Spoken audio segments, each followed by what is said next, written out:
إله لنا وله الفاتحة.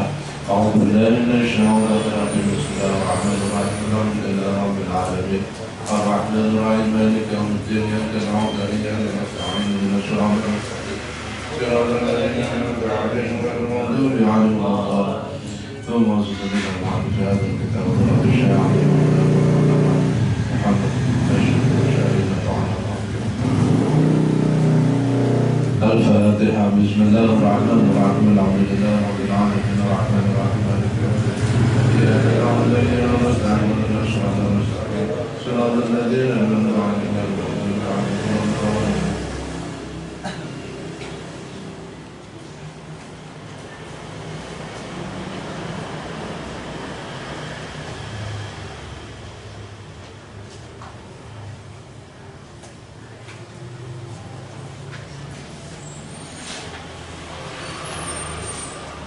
بإذن الله ولشفاعة رسولنا ولقبول الجميع جهدنا الصالح. الفاتحة.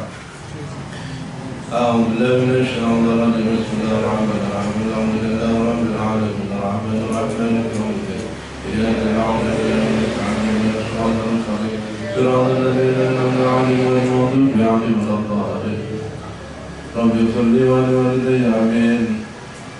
بسم الله الرحمن الرحيم الحمد لله رب العالمين والصلاة والسلام على أشرف المرسلين سيدنا ومولانا محمد صلى الله عليه وسلم وعلى آله وصحبه.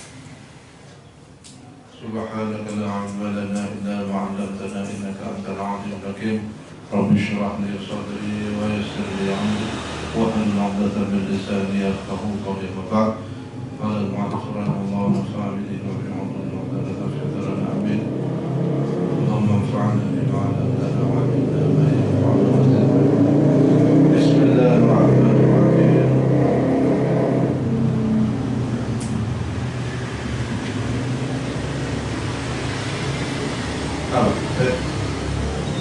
Alamat?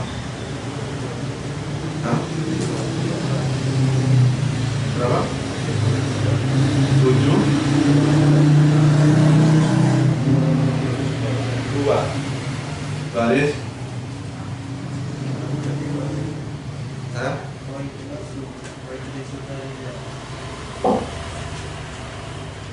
Oh, paling bawah ya. Bismillahirrahmanirrahim.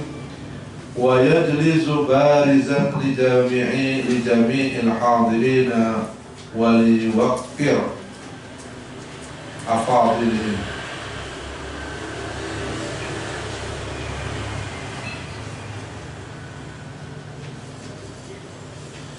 Wa yajlisulan betik lungguh, wa yajlisulan betik lungguh sapa alim.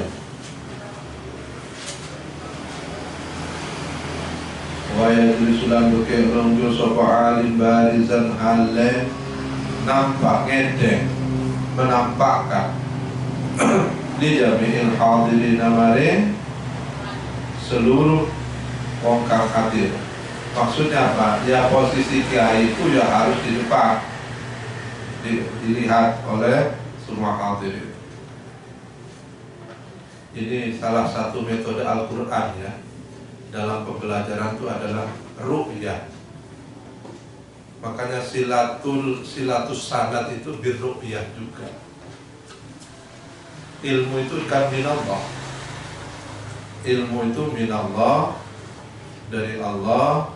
Turun malaikat Jibril pada Rasulullah, diajarkan kepada malaikat, kepada tabi'in, tabi'ut tabi'in, para ulama sampai kepada kita.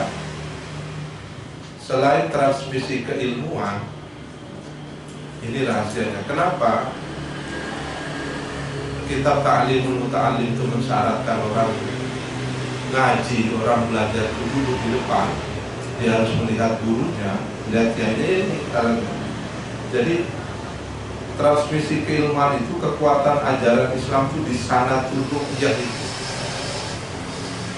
Jadi asumsinya apa? Di samping transmisi keilmuannya itu, kita itu melihat ilmu itu kan dari Allah. Di Allah disampaikan oleh Rasulullah, ya kan? Disampaikan oleh Rasulullah, kemudian oleh Rasulullah disampaikan kepada sahabat Rasul, sahabat kepada tabi'in, tabi'in kepada tabi'ut tabi'in, tabi'ut tabi'in kepada para ulama sampai kepada kita. Jadi kita itu membayangkan ajaran ini ya seolah-olah ya dari Rasulullah langsung. Dari mana kita membayangkan itu? Ya dari melihat kiai itu. Kiai itu akan melihat pada kiainya yang gurunya yang ajarkan, terus sampai kepada gurunya, sampai kepada tabi'in, dia melihat langsung kepada tabi'ut tabi'in, dia melihat langsung kepada tabi'in, dia melihat kepada sahabat, sahabat melihat kepada Rasulullah. Gitu ya. Jadi al-ru'yah itu juga bagian dari sanad. Makanya ngaji itu jangan paling belakang, sudah ngaji belakang tidur lagi. Itu sanadnya itu nggak jelas tuh. Mimpi itu nanti keluarnya itu. Ya, sanad gundurwo nanti. Jadi makanya ya alhamdulillah saya itu dulu ketika di Tubuirang itu apa kerjaan saya? Di antara yang melihat wajahnya kiai itu toh. Di Samsuri ketika ngajarin itu loh, meskipun ininya sudah lupa ya, belum wajahnya, karena membayangkan itu beliau ngaji kepada ini, nyambung kepada syekh ini, nyambung kan kita melihat kepada Rasulullah dari melihat itu, gitu kan? Sanadul ru'yah itu seperti itu, ya. Jadi kenapa ini barizan di jami'il hadirin ya, untuk nyambung terus. Asumsinya seperti itu, sanad itu sambungnya. Wal yuwaqqar, dulu saya begitu, duduk paling depan, ya hanya untuk melihat itu, setelah itu tidur. Ya tapi nggak benar juga. Tapi melihat beliau itu kan senang, melihat wajahnya Yai itu kan senang, masya Allah. Ini ya dulu belajar sama kiainya ya. Dulu beliau melihat kiainya langsung, Hadratus Syekh Hasyim Asy'ari. Meskipun saya nggak melihat Hadratus Syekh secara langsung, tapi saya melihat wajah muridnya yang melihat wajahnya Hadratus Syekh. Kan gitu. Saya nggak melihat Hadratus Syekh, tapi saya melihat wajah santri Hadratus Syekh yang melihat Hadratus Syekh. Ya. Hadratus Syekh tidak melihat Nabi Muhammad, kan gitu kan? Tapi dia melihat pada gurunya Syekh Fatimah Tarmasi, terus sampai kepada Sabuk Sanad, sampai dia kepada sahabat, sahabatnya melihat langsung kepada Rasulullah.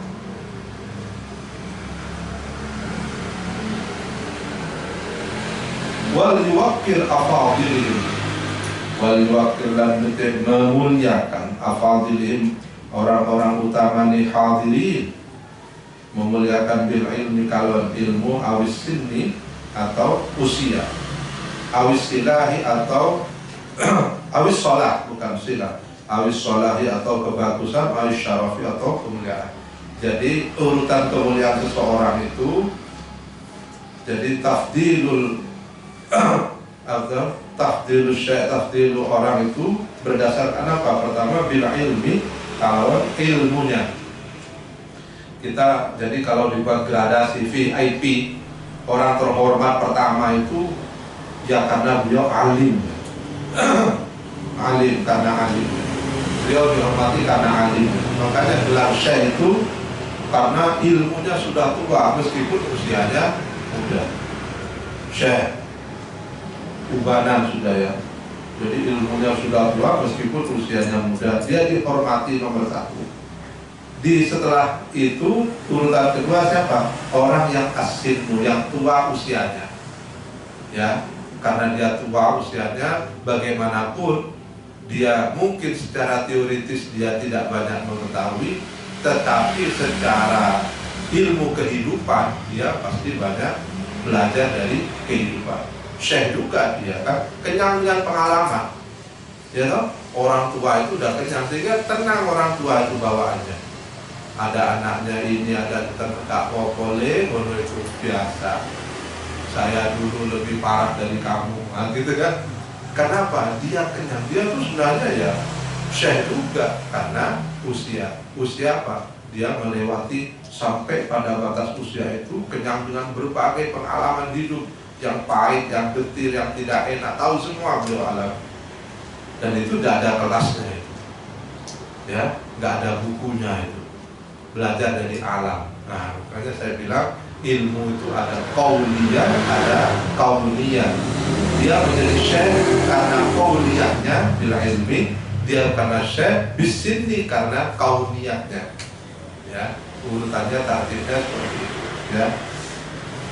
Afadilihim bil ilmi, karena keilmuannya dia hebat, mutabahar fil ulum, misalnya meskipun usianya masih muda, karena bacaannya sudah melampaui usianya. Kan gitu ya. Orang kalau alim itu meskipun masih muda tapi dia bisa berbicara melampaui zamannya. Itulah kriteria orang berilmu. Ada orang yang berbicara karena pengalaman zamannya. Nah gitu ya. Jadi keluasan seseorang itu bisa karena bacaannya, karena sehingga itu dia melampaui usianya, atau karena usianya sehingga pengalamannya menjadi luas. Itu kalau karena ilmunya melampaui usianya itu bil ilmi. Kalau kamu banyak membaca maka banyak tahu, karena bacaan itu jendela dunia, ya, yang pasti akan melampaui pengalaman empiris yang kamu bisa lakukan karena terbatas ruang dan waktu. Ya, jadi kalau kamu mengandalkan pengalaman empiris ya sangat amat terbatas. Tapi dengan baca kamu tidak perlu ke Amerika, tapi kamu baca tentang Amerika sudah tahu Amerika, melebihi orang Amerika. Ya toh? Melebihi orang Amerika. Kamu lebih tahu Amerika tentang Amerika dibanding orang Amerika yang tidak pernah tahu sejarah negaranya. Sama halnya juga kamu orang mana, orang Indonesia tapi nggak tahu tentang Indonesia kan banyak. Ya mohon maaf yang tersinggung. Itu biasa, melampaui. Kenapa kita bisa ada orang yang sangat fasih bicara tentang bagaimana kerajaan dulu berdiri, negara ini berdiri atas dasar raja-raja kerajaan Nusantara mulai Mojopahit, Singosari dan sebagainya. Itu berarti apa? Melampaui usianya kan? Dia berbicara melampaui usianya, pengetahuannya itu melampaui usianya. Dia sangat fasih bisa memprediksi ke depan, ya, sesuatu berdasarkan apa? Ya bacaannya, data yang dia miliki. Bahwa besok orang kesehatan misalnya, orang yang ahli pandemiologi itu, pandemiologi ya, dia bisa membaca epidemiologi ya, bahwa ini ada varian delta baru, ada lambda, ada ini baca berdasarkan apa? Data. Atau mencoba mensinkroniskan dengan pengalaman kesejarahan. Dulu kenapa sih bangsa ini seperti ini, tertatih-titih karena wah dia merecovery ke masa yang sudah lewat. Dia mencoba merekonstruksi ulang sejarah. Ya itu kan karena keluasan bacaannya. Ya, sehingga melampaui usianya. Dia lahir tahun 80 tapi bisa cerita tahun 45. Dia cerita tahun sebelum Masehi dia bisa. Bagaimana Aristoteles, bagaimana Plato, bagaimana Socrates yang lahir sebelum Masehi, dia pasti bercerita. Melampaui usianya, usia biologisnya. Kenapa? Karena bil ilmi, ya, karena ilmunya dia bisa melampaui usianya, maka kita harus menghormati orang yang memiliki keilmuan seperti itu, atau asini karena usianya. Dia sudah jauh di atas kita, sehingga pengalaman getir kehidupan ini beliau sudah sangat paham. Aku mau nggak terima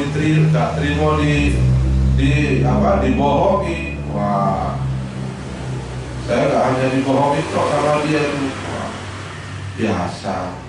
Pokoknya itu biasa, nggak usah di. Bisa dia mengatakan wis gak boleh, ono itu biasa. Orang bisa mengatakan itu kenapa? Karena dia sudah kenyang dengan dibiasakan begitu itu ya. Gak boleh. Kalau kita baru mengalami pertama kan gak mungkin bisa mengatakan seperti itu. Aku dibohong, aku ditipu, kurang ajar, wah gitu kan. Kalau beliau sudah biasa ditipu, saya itu tiap hari ditipu, gak pernah tidak ditipu. Bahkan kalau nggak ditipu juga kangen saya, kenapa nggak ditipu? Jadi itu karena as-sinninya, karena dia belajar dari kehidupan itu. Belajar di kehidupan ini, tapi itu terbatas. Kalau bisinni karena kalau sebab karena usia terbatas, ya kan? Terbatas dengan usia biologis itu. Tapi kalau bil ilmi melampaui batas, ya. Kalau dengan ilmu itu kalian baca buku itu udah melampaui usia kamu, bahkan usia dunia ini bisa kamu lampaui, gitu. Awis sholahi atau kebaikannya. Orang dihormati karena kesolehannya. Orang soleh itu orang yang apa? Yang berbuat baik. Artinya apa? Hidupnya itu untuk kemanfaatan orang, sehingga dia disebut soleh itu karena apa? Orang berkesan dengan dia. Bisa jadi orang bodoh dia, orang goblok, bisa. Orang nggak tahu apa-apa, nggak tahu sekolah, hidupnya hanya seneng nolong orang. Kalau ada dia datang duluan, kan terkesan. Ya kan? Soleh itu seperti itu. Dan amal soleh inilah sebenarnya yang menjadi catatan paling baik. Kamu alim tapi tidak soleh, ya tidak dikenal orang. Ya, nah, jadi kamu orang tua tapi nggak soleh, sama aja. Jadi kemenangan soleh di situ, ya. Maka khairukum anfa'ukum linnas, itu orang soleh. Kamu jadi siapa, kamu profesinya apa, tapi kamu manfaat, maka kamu jadi orang soleh. Nggak penting kamu punya jabatan, nggak akan dikenal orang. Kalau selama menjabat kamu tidak manfaat, ya. Kamu jadi orang pinter, tapi ilmu kamu nggak manfaat, hanya untuk meninggikan status sosial diri kamu sendiri, ya.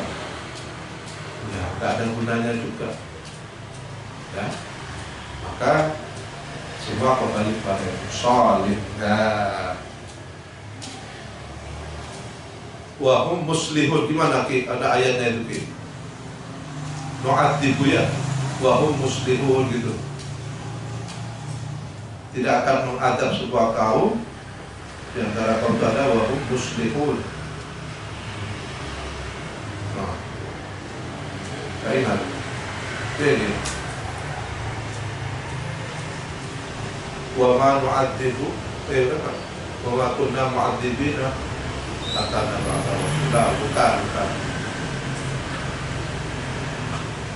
Qaumin wa hum muslimun.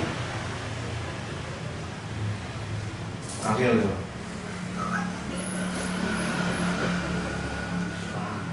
Berarti kamu tuh kurang latihan di. Banyak sekali ya pikirannya itu ya. Aduh, soleh, sholat.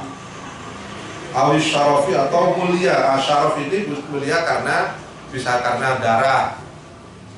Maksudnya apa? Darah biru. Wah, kamu lihat darahmu coklat, biru, apa? Nah, kalau darah biru itu karena keturunan genealogis, ya, karena syaraf. Makanya disebut dengan syarif. Mulianya karena kalau orang Aceh disebut tengku, ya, tengku. Kalau di Jawa tengkulak lain lagi itu ya.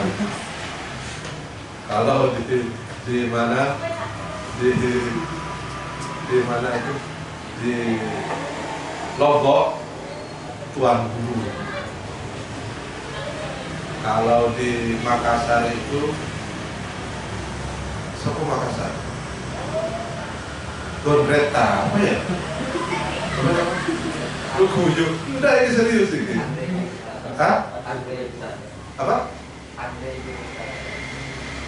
Tuan Are Gureta. Ya kalau sini Gurita ya lain lagi gitu. Gureta apa lah? Andre Gureta ya. Cuk ngarang banget. Rawinya kok muka gitu. Muhtamin bil Katib. Ya Andre Gureta itu. Siapa dulu yang baru Sanusi Baco itu termasuk Andre Gureta. Ya itu. Gelarnya itu Syaraf, Syarif. Kalau di sini Raden, kamu ya Raden, Dimas. Kalau King itu bukan. Kalau king kalau no King Kong itu terus nanti bangser dari kingnya. Syaraf karena kemuliaan, karena itu stratifikasi sosialnya itu ya. Dia keturunan orang mulia, maksudnya dari darah terah ya, terah syaraf. Wa yarfa'u lan mengangkat sapa alim hum ing afadil, baik karena bil ilmi aw bisinni aw bisalah atau bisyaraf. Wa yarfa'u lan mengangkat sapa memuliakan sapa alim him ing afadilihim ala hasabi taqdimihim, ala hasabi taqdimihim ing atase milang-milang mendahulukan dinginakan afadil fil imamati ing dalam jadi imam sholat. Nah ini berarti berkaitan dengan urutan imam sholat. Siapa yang paling utama ketika harus imami sholat? Pertama, akbarukum bil ilmi, ya kan? Orang alim dulu yang jadi imam, baru akbarukum bisinni. Nah, ternyata alim bodoh, maka coba dicek siapa yang paling tua. Ternyata kembar, malah ini bodoh alime usane bodoh, maka bisolahin sing api di masyarakat. Bodoh api, nah itu ini sudah relatif. Kalau sholat itu kan relatif ya. Kalau sholat itu relatif. Ya tapi kan susah juga ukur ini. Iki wong api, api iki karo iki. Kepiye? Ukurannya apa? Ukurannya wong api ku apa? Kan nggak ada parameter ya. Karena itu sangat subjektif. Bagi orang yang sering dibantu, itu paling api. Nah, itu karena nggak pernah bantu saya, orang api. Nah, gitu. Jadi ukurannya jadi subjektif. Dan yang terakhir, keturunan ningrat. Mega ono ya sudah podo alimi, podo tuwe, podo api, lo turunan ningrat. Nah, dia darah biru, apa agak coklat, apa agak kuning titik. Nah, itu nanti yang jadi imam. Ya. Hasabi takdirihim fil imamah. Jadi untuk menjadi imam itu ada ukurannya. Ojo rebutan jadi imam. Ya. Ojo rebutan nanti kalau kayak KKN itu ya, itu cerita legenda. Merasa mahasiswa, merasa yang paling pintar, melihat orang desa anggapannya bodoh-bodoh gitu ya. Nah, kamu tampil harus jadi imam. Kalau bukan saya imamnya tidak sah. Sholat batal demi hukum, ngomong gitu ya. Kenapa? Karena saya sudah kontrak dengan mereka. Harus saya imamnya. Kalau bukan saya tidak sah. Tidak bisa itu ya. Bisa jadi kau pintar, tapi pintar di bidang apa dulu?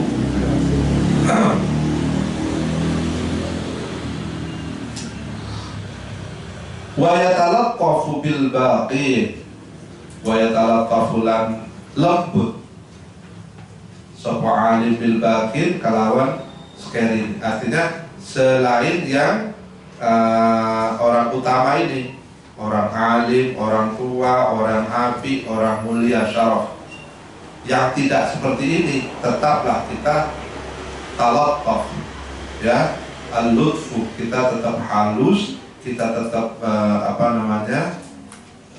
apa tadi saya artikan apa? Wa yatalaqqaf lah lembut, halus ya. Ya tetap hormat. Wa yukrimuhum, wa yukrimu lan memuliakan sapa alim hum in afadil bi husnil kalami kalawan bagus kalam. Wa talaqatil wajhi, wa talaqatil wajhi, dan ciri wajah. Nah ini kenapa sih husnil kalam kok masih harus dikatakan talaqatil wajhi? Orang yang omongannya baik tapi harus disertai wajah yang baik. Acir itu kan ramah ya, wajahnya itu loh enak dilihat ya. Kenapa? Karena bisa jadi dua ini nggak nyambung, api omongannya tapi raine sing medeni ya. Kan ada juga orang begitu, dia monggo tapi sambil gini boten nopo-nopo tapi awak berdua boten nopo-nopo. Itu orang putih juga. Makanya perlu ditegaskan oleh Abdul Syekh, husnul kalam wa talaqatil wajh, diikuti wajahnya ya. Nggih monggo. Jadi acam gitu repot. Wa husni mazidil ihtiram, lan api tambahin ihtiram, bagusin nambah memuliakan. Jadi gini prinsipnya, orang memuliakan orang itu, orang hanya bisa memuliakan orang lain kalau dirinya itu mulia. Tidak bisa ditipu. Hanya orang mulia yang bisa memuliakan orang lain. Kalau kamu belum bisa memuliakan orang lain, bahwa berarti kamu perlu belajar menjadi orang mulia. Dengan cara apa? Memuliakan orang lain. Itu simbiosis ya. Kamu kok masih kesulitan memuliakan orang lain, berarti kan kamu masih perang dulu dengan diri kamu. Terlalu ego kamu, terlalu hebat kamu mengukur diri kamu, sehingga tidak bisa melihat kebesaran orang lain. Padahal orang lain itu jauh bisa lebih hebat dibanding kamu. Kamu merasa apa hebat kamu? Oh, saya sudah baca buku 10.000 judul. Oh, dia berapa bacanya? Paling cuma 3. Ya benar, dia baca 3 buku, tapi di luar yang 10.000 judul yang kamu baca. Wah, ya kan? Apa dia nggak lebih hebat dari kamu? Ya lebih hebat dia. Kenapa? Dia baca 3 buku yang tidak kamu baca. Artinya apa? 10.000 judul itu masih ada 3 judul yang belum kamu baca. Wa fawqa kulli dzi ilmin alim. Jangan kamu merasa hebat di atas orang lain. Kenapa? Allah sudah menentukan wa ma utitu minal ilmi illa qalila. Setiap manusia itu hanya dibekali ilmu yang sangat amat sedikit.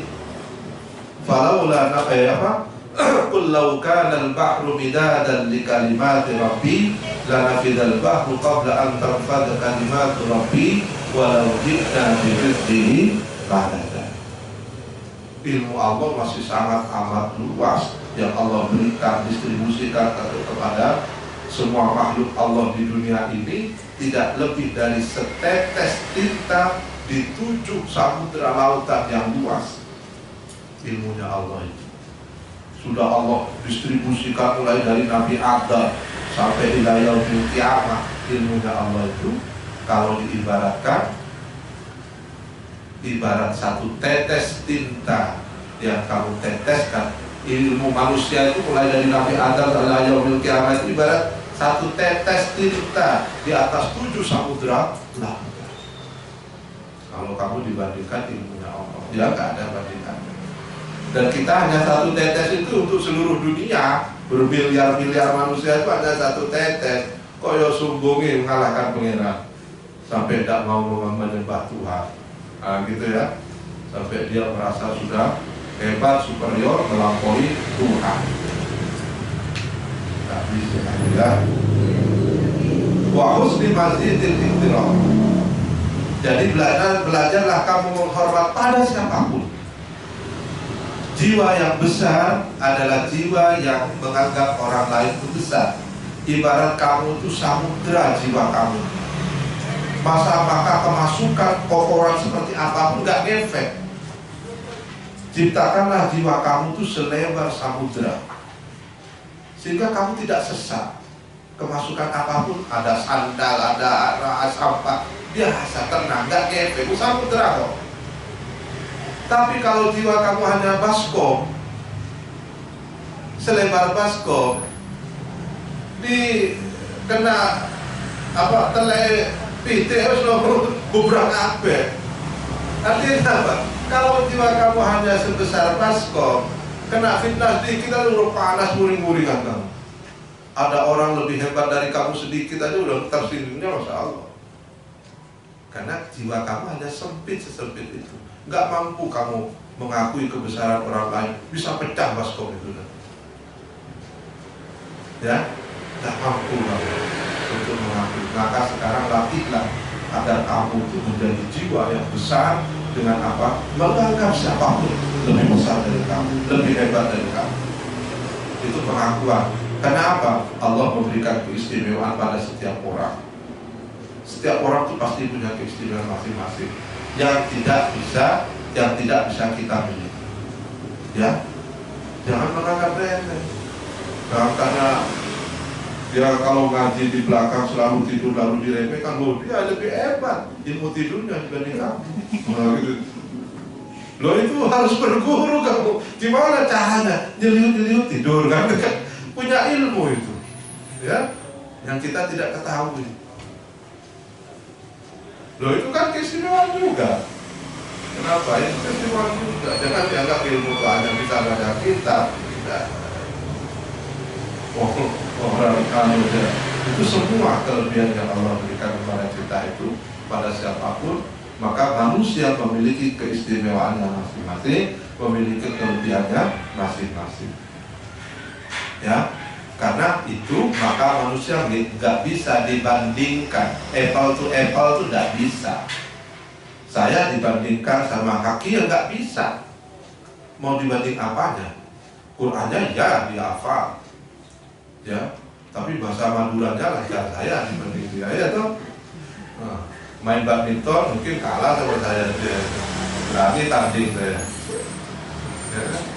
Banyak kemenangan saya dibanding dia, ya. Karena mau ditanding apanya kan nggak bisa. Apple to apple punya kelebihan masing-masing. Orang tuh punya kelebihan masing-masing. Rahman misalnya, wah dia ahli informatika, gitu ya. Sehingga sering hilang kemana nggak jejaknya hilang terus karena ahli informatika dia, nggak terlacak, ya. Di radar tuh nggak ada. Tuh, itu keahlian tersendiri. Tidak bisa dibandingkan orang, ya, punya keistimewaan masing-masing, punya kelebihan masing-masing orang. Tidak bisa, ini lebih hebat dari tidak bisa. Itu al-qiyas ma'al farik itu, ya, bisa. Meskipun satu kelas pun tidak bisa. Podo satu prodi satu kelas dibandingkan.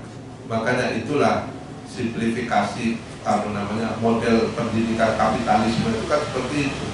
Pokoknya kamu prodi apa? Prodi ekonomi syariah, maka kamu harus ahli ekonomi. Padahal kamu tidak punya keahlian ekonomi, ahlinya kamu menghabiskan ekonomi. Tapi karena kamu masuk di ekonomi syariah itu harus, yang ketika nilai ekonomi syariahnya jeblok, kamu dianggap bodoh di kelas itu. Ya kan? Padahal kamu ahli melukis misalnya, keliru masuk ekonomi syariah, paling yang dilukis gambar duit, ya, tapi nggak bisa. Ketika masuk di ruangan prodi itu, kamu ukurannya adalah menurut prodi itu, apapun potensi kamu, nothing, you are nothing. Karena ukurannya jelas, kamu harus A plus untuk ekonomi syariah, mikroekonomi, makroekonomi, akuntansi, kamu harus A plus. Padahal kamu jago kiroah, kamu jago puisi, kamu jago deklamasi, bahkan kamu jago makan kerupuk, nggak masuk itu. Kamu goblok di kelas itu, bodoh di kelas itu, ya. Itu kapitalisme itu kayak gitu. Nah, manusia diukur seperti mesin semua. Di kelas prodi apa? Antropologi, maka ini dianggap orang ahli antropologi. Yang nilai antropologinya rendah, ya sudah, bodoh kamu di kelas itu. Ya, kamu orang yang bodoh di kelas itu. Karena ada rapor, ada ranking itu kan. Saya dulu waktu SD-nya protes karena ranking, nggak pernah ranking 1 saya. Kok kebetulan yang ranking 1 itu anaknya wali kelas saya. Akhirnya saya bikin fitnah. Iya, itu anaknya ibu wali kelas mesti ranking 1. tidak terima. Orang dilombakan seperti itu tidak bisa. Secara kemanusiaan, substantif kemanusiaan tidak bisa. Tapi kalau menggunakan kacamata cara pandang kapitalisme, yaitu menilai manusia kudu iso, tidak bisa. Kalau ibarat saya ada kelas, misalnya kelas berenang, siswanya siapa? Ada buaya, ya, ada kambing, ada sapi wedhus, sapi, kerbau, terus monyet, ada burung. Sing menang sopo, sing cerdas sopo? Buaya. Lu burung, goblok dia, gak iso renang. Kenapa? Kamu masuk di kelas renang. Coba masuk kelas terbang. Goblok apa? Burung tok ranking 1. Kenapa? Ukuran pinter di kelas itu bisa terbang. Ukuran pinter di kelas itu bisa renang. Meskipun singa, raja hutan, diajak renang ya kalah sama buaya. Ya toh? Berarti dia goblok dia.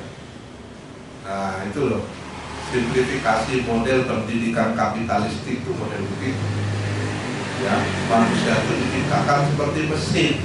Kenapa? Karena dia diharapkan outputnya akan menjadi bagian dari industri yang ada di luar. Kenapa ada fakultas kedokteran? Karena ada rumah sakit.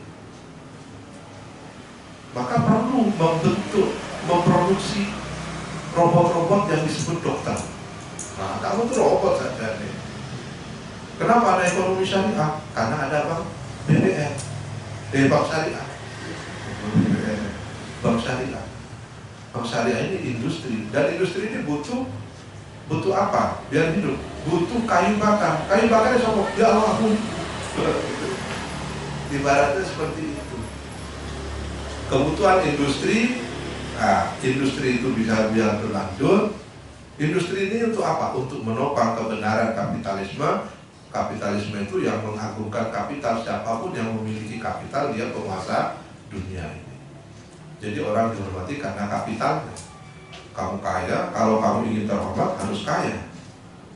Ya, kalau nggak kaya jangan jadi orang terhormat. Nggak akan dihormati. Karena yang dihormati kayanya, bukan kamunya. Kalau Islam kan karena diri manusianya.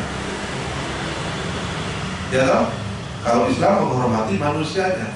Kalau kapitalisme atributnya yang dihormati. Makanya perlu dia tampil baju mewah, ya, baju eksklusif, gak ada duanya, di toko cuma produksi satu, begitu habis buat baju ini langsung terbakar pabriknya. Wah, itu mahal itu. Jadi hanya buat satu-satunya, ROG, semua aksesoris ini dia eksklusif. Artinya apa? Andaikan baju itu, celananya itu jalan sendiri, dihormati sama orang. Gak butuh orangnya kok, ya. Nah ini juga model-model paham kapitalis itu juga disadari atau tidak juga merembet kepada ya dunia pesantren juga. Itu ya tidak jarang para pengasuh itu karena tuntutan dari masyarakat ya harus tampil kapitalis juga. Mau kiai yang keren pakai kendaraan Al-Fatihah gitu kan. Kalau cuma Muawwidhatain yang nggak dihormati orang, harus pakai kelasnya kelas Al-Fatihah. Ada ini saya waktu keluar dari lalu juga ya ini bisa niki pripun ini. Ada kiai itu datang ke tempat undangan itu. Dia gara-gara dia naik sepeda motor yang nggak dia. Begitu dia naik mobil, wah langsung lain. Ini kan pengaruh juga masyarakat. Pengaruh cara pandang masyarakat kapitalis. Ya. Makanya apa? Perlu ditanamkan ajaran-ajaran. Walaqad karramna bani Adam. Wa husni mazidil ihtiram. Wa yaqumu li akabiri ahli Islam ala sabilillah.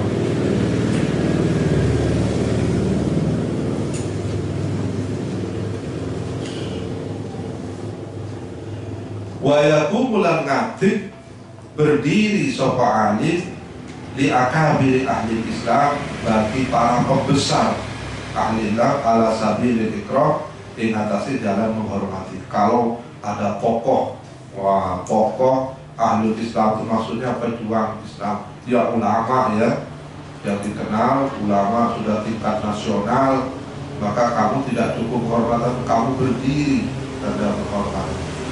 Ya, akabir ahli Islam ini dikarenakan karena ahli Islam ala sabilil ikram wa yaltafitu ilal hadirina iltifatan qasada bihasbil hajat wa yaltafitu lan noleh sapa alim wa yaltafitu lan noleh sapa alim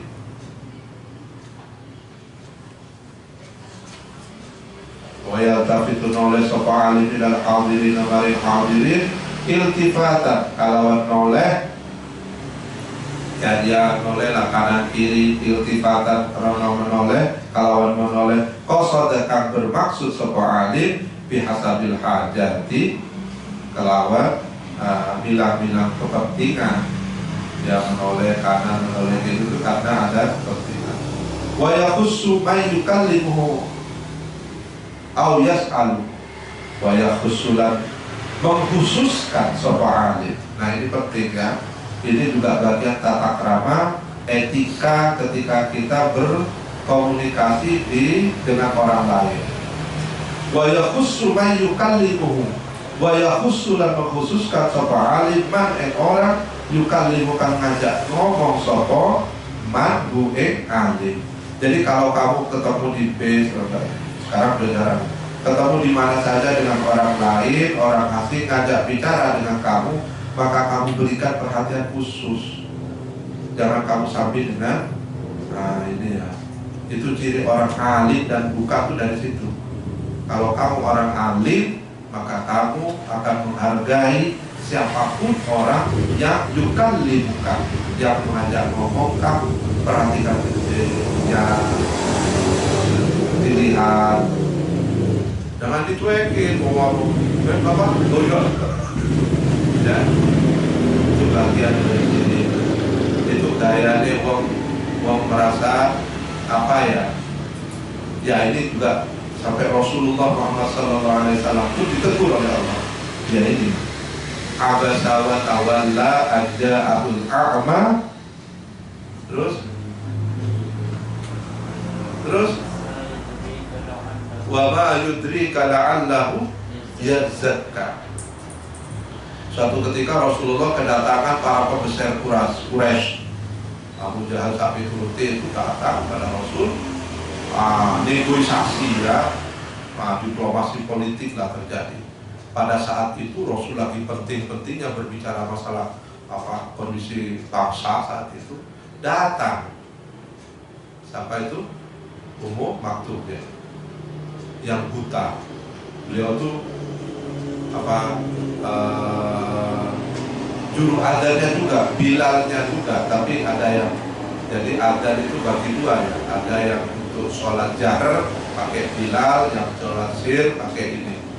Dan beliau datang langsung ngajak ngomong Rasul. Rasul itu otomatis ya manusia ya, basyariah.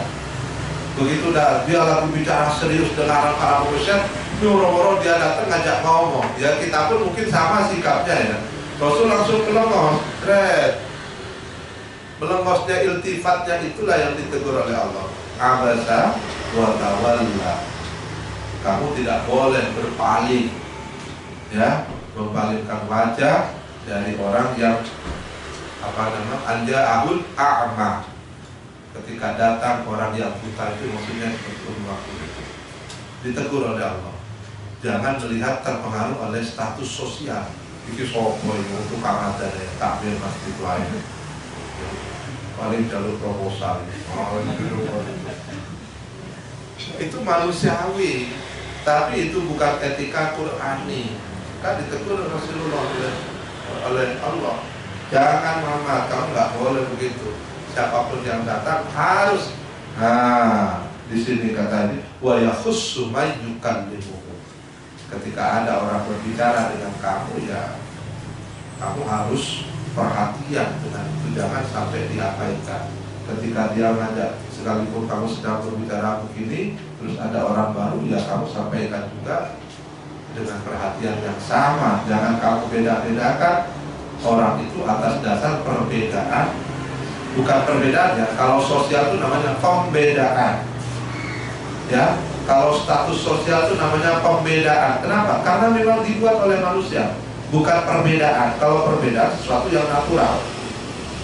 Bedakan ya, perbedaan dengan pembedaan. Kalau pembedaan ada unsur kesengajaan sosial untuk melakukan pembedaan. Pembedaan sosial, dia dihormati karena status, dia dihormati karena kekayaannya, dihormati karena jabatannya, itu namanya pembedaan sosial. Ya, bukan perbedaan melahirkan perbedaan.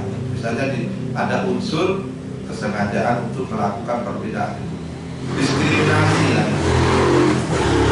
Wa yakhussu man yukallimu aw yas'alu, atau bertanya sapa man hu ing alim bimazidil iltifatin ilaihi, bimazidil iltifati ilaihi, kalau nambahi noleh sapa alim ilaihi maring man. Jadi jangan separuh-separuh. Kalau ada di sebelah kanan kamu, kalau perlu bukan wajah kamu, tapi sak tubuh kamu menoleh. Nah, menghadapi betul, hormat, takdim. Cobalah lakukanlah itu dari hati kamu. Kalau kamu menghormati siapapun karena berangkat dari gerakan hati kamu, kamu akan jadi orang terhormat. Tapi kalau kamu mencoba menghormati itu karena pencitraan, karena kamu keterpaksaan sosial, ya kamu sebenarnya bukan orang yang terhormat. Bisa jadi kamu orang yang tidak terhormat, gila hormat. Ayo lakukan karena betul-betul kesadaran. Siapapun ini kita tidak tahu. Kata Sayyidina Umar ya, yang sering saya sampaikan, kata innallaha kataba arba'atan fi arba'atin. Ya, Allah itu menyimpan 4 hal di dalam 4 hal. Pertama apa? Kata berridho fil fitra'ah. Allah menyimpan ridhonya Allah di dalam perbuatan taat. Artinya apa? Ketika kita melakukan perbuatan taat kepada Allah, ibadah kepada Allah, kita jangan pilih-pilih. Nah ini ibadah sunnah recehan ini, pahalanya kecil, atau kamu membalikkan sandal, ya. Nah ini saya balikkan sandal tapi kok gak dilihat sama Gus Sofi. Nah ini gimana? Ini piye iki? Disuwek-suwek kelahi sampai ditelok ya rugi kamu. Ya. Itu kan amal menyingkirkan duri dari jalan. Siapa tahu ternyata pada saat kita melakukan perbuatan taat itu ada binatang buku ke atas awi ke atas diri coba nah itu ada binatang ini ya hampir itu bergerak lah ya oh ikan, subhanallah. Ya saya kira ular itu enggak ya. Oh itu mahal ikan itu, jangan diganggu. Tapi kok nggak bertambah-tambah ikannya itu? Ya, wajar. Ditambah kasihan dia. Jangan kamu memangkas hasrat ikan ya. Berkembang biak ya. Bimazidil iltifati ilaihi wa iqbalin alaihi. Nah bahkan wa iqbalin menghadap alaihi atasih mat, wa iqbalin matu sapa alim alaihi atasih mat, wa in kana senajan ono sapa mat iku sagira, wa in kana senajan ono sapa mat iku sagira cilik, wa wadi'an lan rendah hina.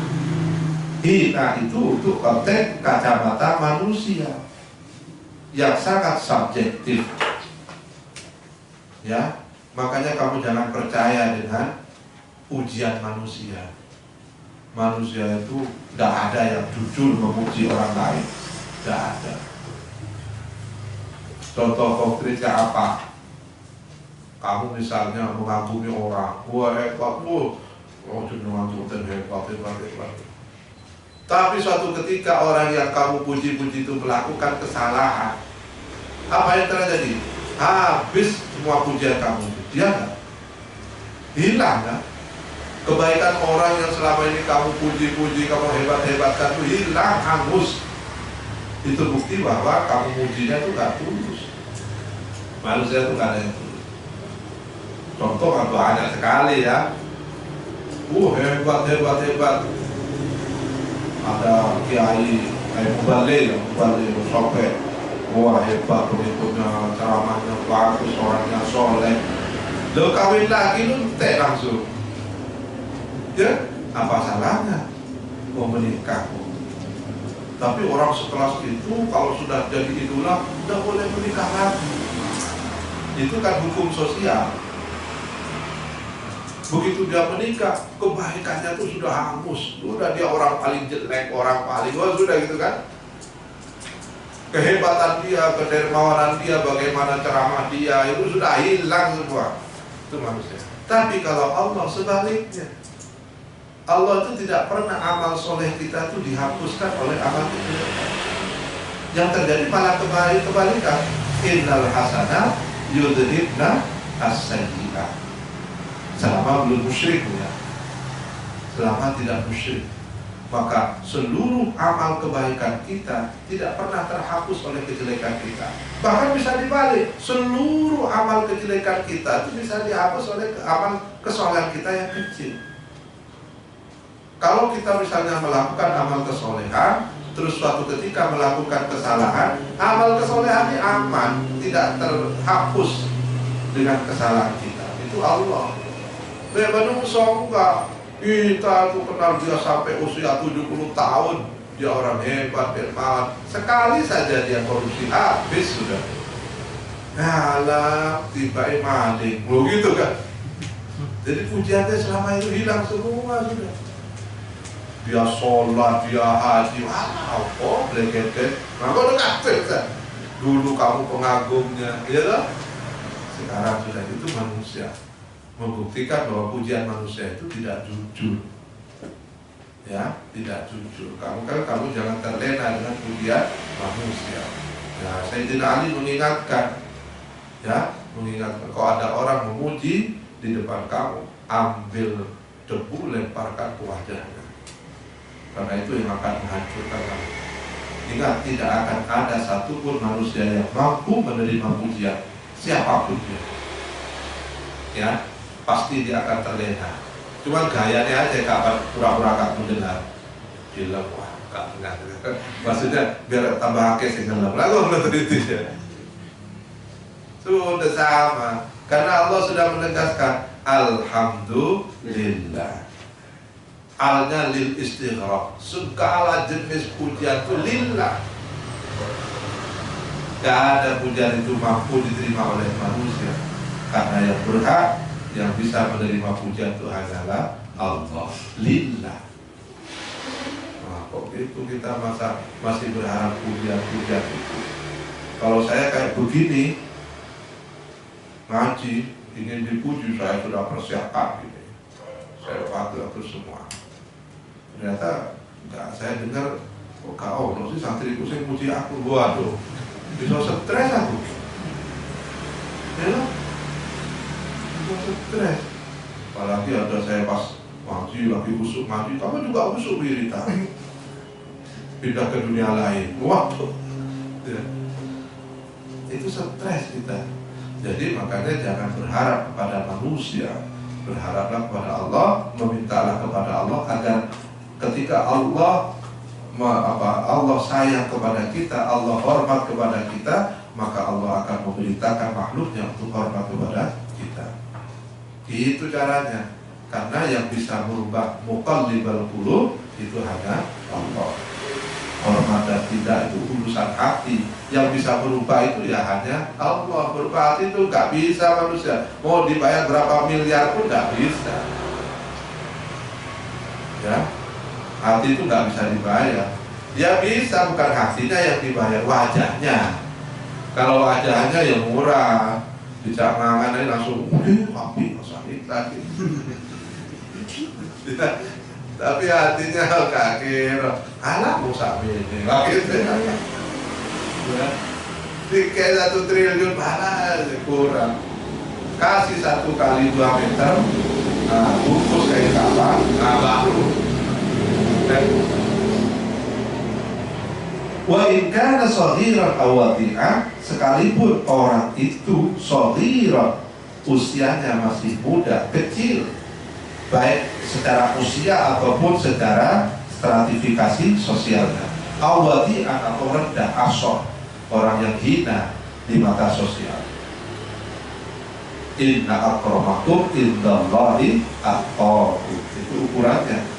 Fa inna tarkadzalika min af'alil mutakabbirin. Itu compare-nya hanya 2, alternatifnya 2. Kamu jadi orang mulia atau jadi orang sombong. Kalau kamu tidak bisa memuliakan orang, berarti kamu sombong. Hanya 2 pilihannya. Fa in tarkadzalika, fa inna tarkadzalika, sesungguhnya meninggalkan dalika ikraman itu min af'alil mutakabbirin, termasuk perbuatan orang-orang yang sombong. Nah, ini yang tahu kita sendiri.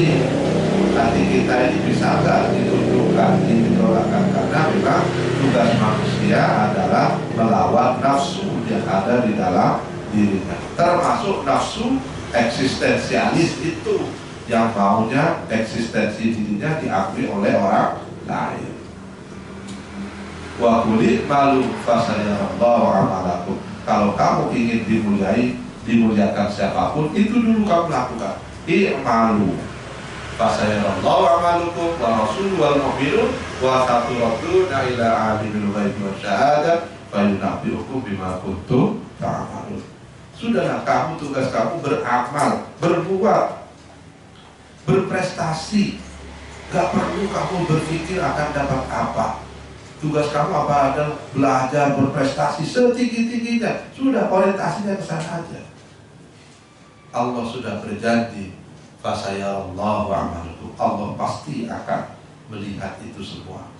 Bukan saja Allah wa rasuluhu wal mu'minun akan menjadi saksi apa yang telah kamu lakukan di pondok ini.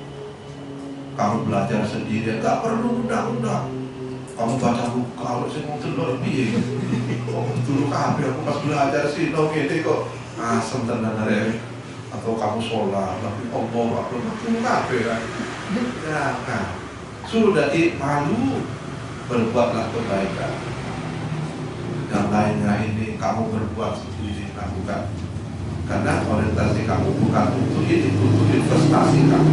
Fasayarallahu wa amalakum wa rasuluhu wal mu'minun. Allah dan Rasulnya pasti akan menjadi saksi, ya. Nah, bahkan para mukminun wasaturaduna ila alimil ghaibi wasyahadah fa yunabbi'ukum bima kuntum ta'malun. Itu. Jadi tugas kita itu sudah berbuat aja lah. Jangan repot mendapat apresiasi dari manusia. Itu akan datang sendiri. Saturaduna ila alimil ghaibi wasyahadah. Allah yang akan mengembalikan apa yang telah kamu lakukan ini dengan apa? Derajat kamu akan ditingkatkan oleh Allah. Kamu akan mendapatkan penghormatan. Kamu akan menjadi orang mulia. Kamu akan menjadi orang yang dibutuhkan orang, karena kamu telah investasi amal selama ini. Udah dikalkulasi, Allah yang akan menghitung. Allah yang akan menghitung semua. Dan pasti saturaduna akan Allah kembalikan kepada kamu. Ya, Allah pasti akan mengembalikan kepada kamu utuh plus bonus berlipat ganda. Jadi sekarang hukum di pondok itu yang harus kita kulit malu. Fasayarallahu wa amalukum wa rasuluhu wal mu'minun wa saturaduna ila alimil ghaibi wasyahadati bima falyunabbi'ukum bima kuntum ta'malun. Ya, gitu. Wa yuqaddimu ala syuru' wallahu a'lam. Al-Fatihah.